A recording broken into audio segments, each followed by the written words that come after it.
ଜାନୁଆରୀ 15 ତାରିଖ ପରେ ମିଳିବ ସୁଭଦ୍ରା ଟଙ୍କା। ପ୍ରଥମ କିସ୍ତିର ଚତୁର୍ଥ ପର୍ଯ୍ୟାୟ ଟଙ୍କା ଖାତାକୁ ଆସିବ।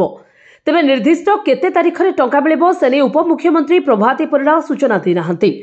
ଗାଁର ଶେଷ ଯୋଗ୍ୟ ହିତାଧିକାରୀ ଆବେଦନ ନ କଲା ପର୍ଯ୍ୟନ୍ତ ଚାଲିବ ପଞ୍ଜୀକରଣ। ପ୍ରଥମ କିସ୍ତି ମିଳିବାର ଶେଷ ତାରିଖ ମାର୍ଚ୍ଚ 8 ଥିଲା, କିନ୍ତୁ ମାର୍ଚ୍ଚ 30 ପରେ ଆବେଦନ କଲେ ମଧ୍ୟ ଏକାଥରକେ ଦୁଇଟି କିସ୍ତିର ଟଙ୍କା ମିଳିବ।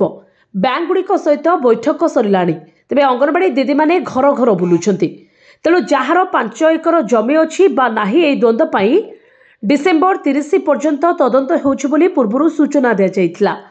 ଏହି ସମୟ ଅବଧିକୁ ଜାନୁଆରୀ 15 ପର୍ଯ୍ୟନ୍ତ ବୃଦ୍ଧି କରାଯାଇଛି। ବ୍ୟୁରୋ ରିପୋର୍ଟ, ଜେ ନ୍ୟୁଜ୍।